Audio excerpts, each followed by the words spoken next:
last 3 days left for that exam, which you are waiting and waiting, JEE Advanced 2020. In this video, I am going to give you 6 suggestions. If you apply them, I assure you the students of this zone will be back on top in JEE Advanced 2020 results. Let's start with suggestion number 1. Suggestion number 1 is you should pass on only to the practice mode in these 3 days. Practice mode means you have to practice or revise only through past year JEE Advanced online actual papers. And of course, with a nice follow-up. Alright. In no case you have to revise any subject. So you are not going to revise any subject, not even chemistry. Usually दिमाग में आता है कि अगर हम chemistry revise करेंगे, ताजी chemistry है, याद रहेगी, will be able to write the paper. That's true. आपका कुछ केमिस्ट्री स्कोर बढ़ जाएगा, but on the other hand, you are going to become slow in maths and physics. In fact, this actually happened with good number of students in JEE Advanced papers. काफी students आए मेरे पास भी, Siddharth sir के पास भी, and with the exactly same problem. Then we asked them what happened on the day. तो कहते हैं हमने भाई केमिस्ट्री शाम को पढ़ी, हमने कहा लिख लेंगे. बट एक्चुअली जब मैथ्स और फिजिक्स पार्ट आए, दे बिकेम वेरी स्लो. उनको लगा बहुत लेंथी पेपर है, it's very difficult, which was not actually the case. So it's very, very important. You have to pass on only to the practice mode to maximize the output. No more revision from books and notes of any subject. All right. Now, suggestion number 2 is on the eve of JEE Advanced 2020, means on 26 September. 26 September को by 6 o'clock आपने सारा revision complete कर लेना है. No मोर revision even through papers. उसके बाद क्या करेंगे?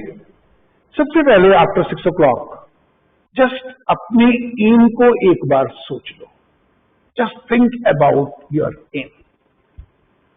Your aim should be correctly attempting the paper, and in no case it should be rank, marks और डिसिप्लिन. मेरे को कंप्यूटर में जाना है. नो, आपने पेपर करेक्टली करना है. That should be your aim. बाकी अपने आप हो जाएगा बाद में.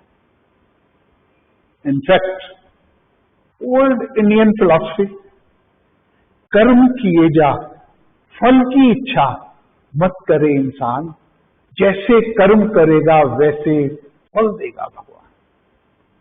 All right. तो बस believe in God and do the right. आपका काम है मेहनत करना, वो आप कर रहे हो. Output will automatically come. After this आप you go for a brisk walk. This is my suggestion number 2. Go for a brisk walk of more than 45 minutes. It's a must. अब brisk walk के बाद जब वापस आओगे, just enjoy with the family. Cartoon देख सकते हो, movie देख सकते हो, म्यूजिक सुन सकते हो. Just enjoy. And dinner डट के करना है. डट के डिनर किया and at your usual time आपको 10 और 11 सो जाना है. ऑल राइट, तो this is my suggestion, go for a brisk walk and dinner डट के करना है ताकि नींद अच्छी आए. If sound sleep means you are bound to do very well in the test. All right, suggestion number 3. In suggestion number 3, I will talk about reduction in errors. It's most important part of JEE Advanced paper. अगर आप errors ही reduce कर लो, naturally your output will be really good. Now, how to reduce errors?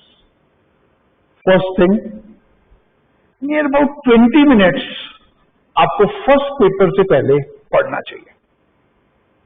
पढ़ने में सबसे पहले हमारा काम होता है फॉर्मूला रिवीजन शुरू कर देंगे या इनऑर्गेनिक केमिस्ट्री के कंपाउंड पढ़ना शुरू कर देंगे. No, just you have to do 1 or 2 questions of maths और फिजिक्स और केमिस्ट्री. वो क्वेश्चंस करने हैं so that your mind comes in the working stage. और अगर आपका माइंड वर्किंग स्टेज में आ गया तो इसका benefit beginning of the test में रहेगा. जो एरर्स बिगिनिंग में होती हैं वो नहीं. As you know, most of the students जो अपीयर होने वाले हैं, they are going to start the paper with chemistry. अगर वो पेपर केमिस्ट्री से स्टार्ट कर रहे हैं, अगर आप 19, 18, 17, 16 ये सारे पेपर्स एनालाइज करो, particularly with the chemistry part, answers are very close. जो आंसर्स होते हैं केमिस्ट्री में जो दिए होते हैं ABCD, these are very close. अगर आपका कंसंट्रेशन अच्छा होगा तभी आपके आंसर्स करेक्ट होंगे. अदरवाइज पेपर में तो लगेगा ठीक है, 1-2 दिन के बाद पता लगेगा क्वेश्चंस ठीक नहीं हुए.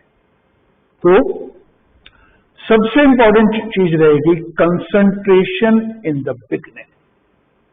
राइट, इसके बाद अब जब क्वेश्चंस स्टार्ट किए, क्वेश्चंस को आपने बहुत केयरफुली पढ़ना है. अगर केयरफुली नहीं पढ़ोगे तो कॉपी डाउन एरर हो जाएगी. काफी बच्चों की होती है, कॉपी डाउन एरर तो करनी नहीं. ऑलराइट, केयरफुली पढ़ा, गिवन का एनालिसिस किया, गिवन को कैसे कैसे यूज कर सकते हैं देखा, जो हमने अचीव करना है उसका एनालिसिस किया, उसकी जगह हम टारगेट को रीडिफाइन कर लें, फिर रीडिफाइन कर लें. इसको कहते हैं analysis of what is to be achieved. ये करने के बाद ही आपको पता लगेगा कि आप क्वेश्चन कैसे करोगे. It will take 1 to 2 minutes, particularly in questions involving mathematics. मतलब 1 से 2 मिनट के बाद तो आपको पता लगेगा ये क्वेश्चन सॉल्व भी होगा कि नहीं. बी पेशेंट, टाइम दो क्वेश्चन को, और वो 2 मिनट लगाओगे तभी आपको पता लगेगा कि आपका क्वेश्चन सॉल्व होगा कि नहीं होगा. और अगर आपको लगता है ये क्वेश्चन 5 मिनट्स में हो जाएगा, कंप्लीटेड. अगर आपको लगता है 15 मिनट्स लगेंगे, leave the question aside, pass on to the next. But यहां पे कुछ दिक्कत आती है.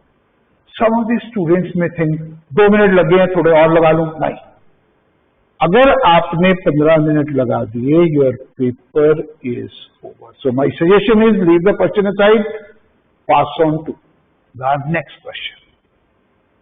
ऑल राइट, नेक्स्ट, जब IIT पेपर करते हैं, शुरू में क्वेश्चंस जैसे निकल रहे हैं तो निकलते जाएंगे. तो ये स्टेज जरूर ऐसी आएगी पेपर में जब 2-3 क्वेश्चन इकट्ठे नहीं निकलेंगे. सपोज आपके 2 कंसेक्टिव क्वेश्चन नहीं निकले, ऐसी स्टेज में आपको क्या करना है? माई suggestion is go for the deep breath. Deep breath आपको जरूर करना है. अब आप कहोगे डीप ब्रीथ में तो 1 मिनट लगेगा, उसमें तो हम नेक्स्ट क्वेश्चन ट्राई कर लेंगे. Absolutely right, but next question के सॉल्व होने की प्रोबेबिलिटी ऑलरेडी कम है. रीजन 2 क्वेश्चन तो नहीं निकले, यू आर ऑलरेडी डिस्करेज्ड. तो आपको करना क्या है कि 2 क्वेश्चंस अगर आपके कंसेक्टिव नहीं निकले तो छोड़ो, डीप ब्रीथ पे जाओ. ये हम इसलिए जा रहे हैं डीप ब्रीथ पे, अगर आप 3rd question straight away try करोगे, वो 2 क्वेश्चन आपके माइंड में चल रहे हैं, और थर्ड भी आप ट्राई कर रहे हो, तो there is a good chance कि इवन थर्ड ना निकले।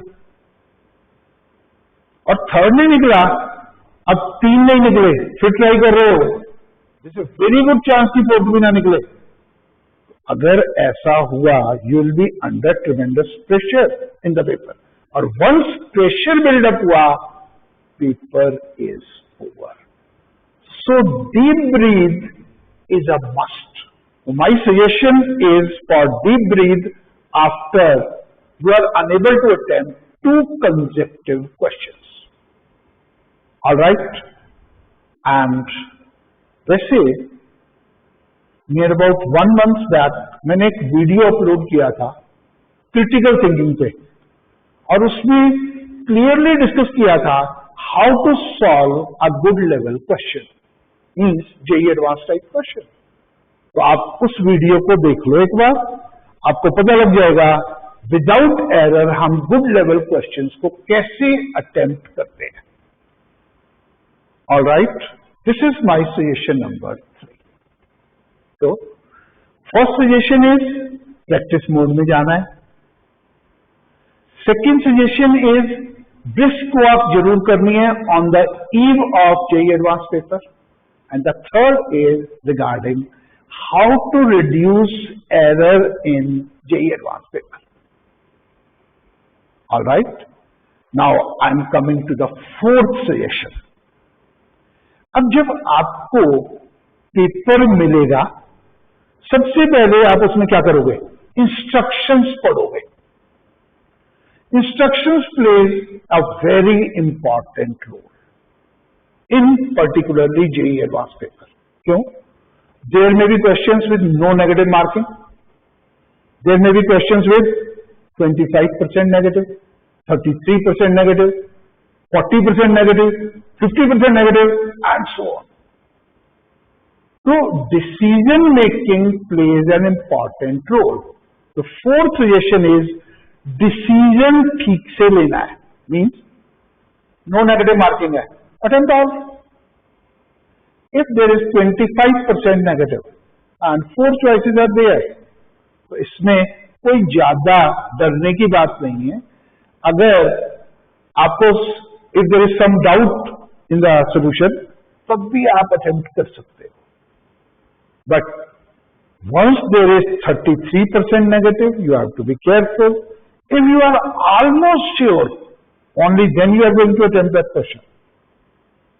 और अगर 40% एंड 50% नेगेटिव है, इवन मोर, तो आप जब तक 100% श्योर नहीं है क्वेश्चन नहीं करोगे। क्वेश्चन जब भी करना है only when you are 100% sure आपका आंसर ठीक है।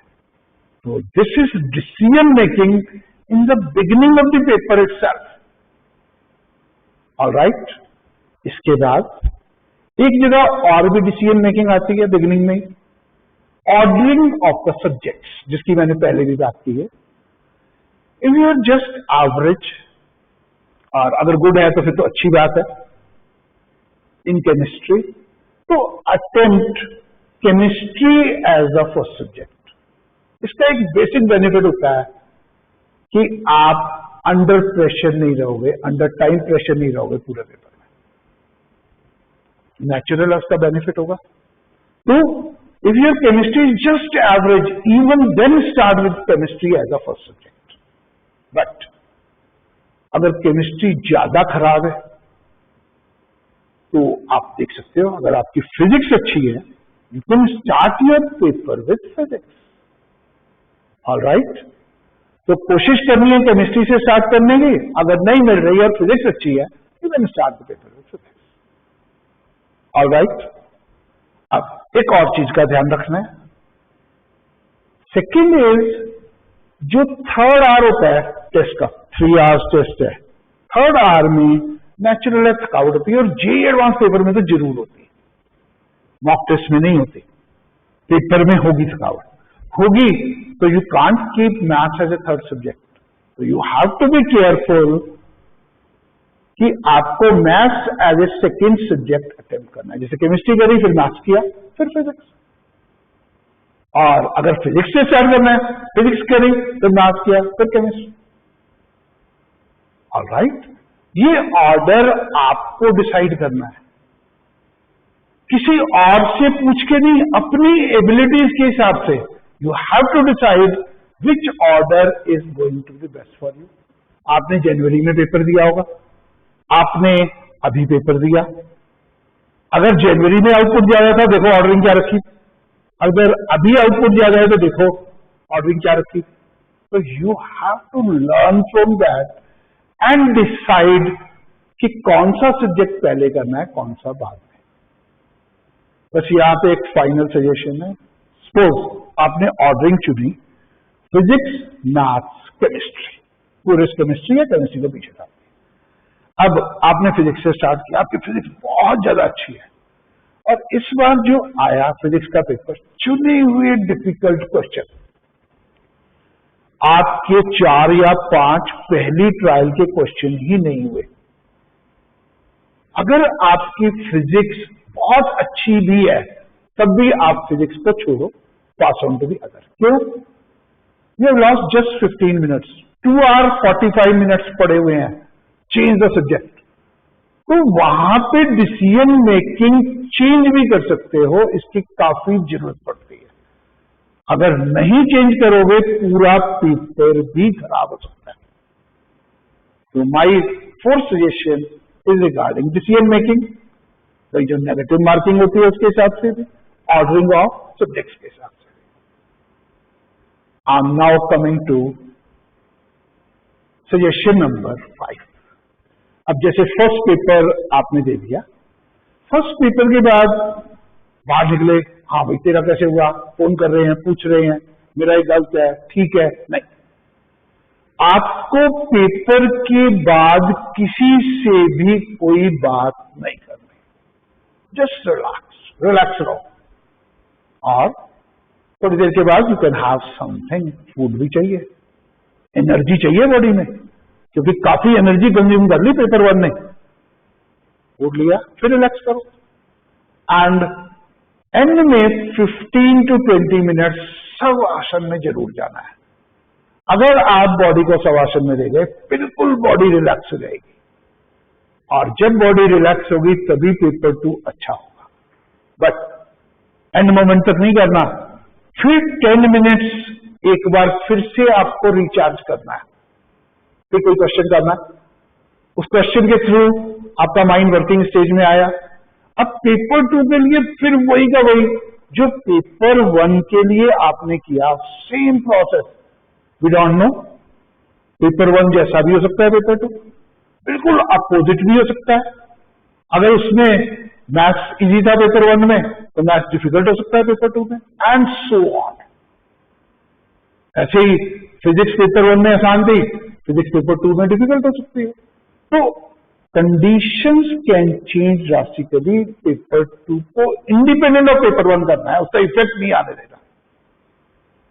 बस, तो ये हो गई आपकी सजेशन नंबर 5। हाँ, जब दोनों पेपर दे दिए उसके बाद जो मर्जी करो, just enjoy. All right, now I am coming to suggestion number 6।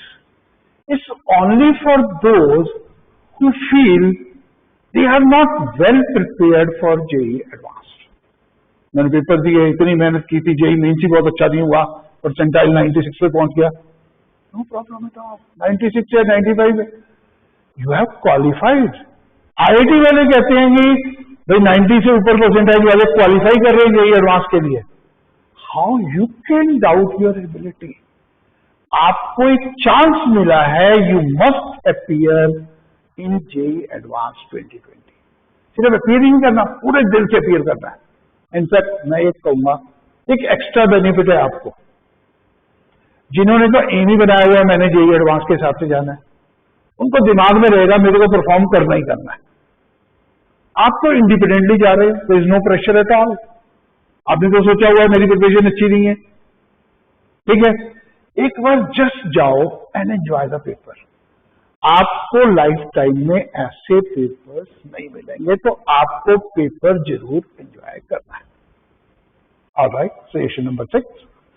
So the 6 suggestions are, number 1, practice mode में जाना है इन these 3 days. Number 2, on the eve of JEE Advanced, brisk walk, sound sleep is a must. Number 3, how to reduce error. Number 4, आपको भाई paper में जो decision making करनी है वो ढंग से करनी है. एंड 5th वन, पेपर 1 का इफेक्ट पेपर 2 पे ना हो. And 6th is only for those जो फील करते हैं their preparation is not up to the mark. All right, so these are the 6 suggestions. I personally feel if you apply them, the students of this zone will definitely be back with a bang in the results of 2020 JEE Advanced. All right? चलिए, तो ये तो हो गए suggestions. In fact याद करो, मैंने आपको काफी दिन पहले, नियर अबाउट 2 months बैक बताया था 15 सितंबर तक कोरोना खत्म होने वाला है. खत्म तो नहीं हुआ, बट अगर आप रिसेंट रिपोर्ट देखो, now cases are dropping drastically. और even expert says Delhi and above corona खत्म हो जाएगा by 15th of October. Expert says. All right, तो बी हैप्पी. एंड हैप्पी के साथ साथ अपने बस फोकस करो only on JEE Advanced. And in the end, I will say just one thing: go and enjoy JEE Advanced 2020. All the best. Thank you.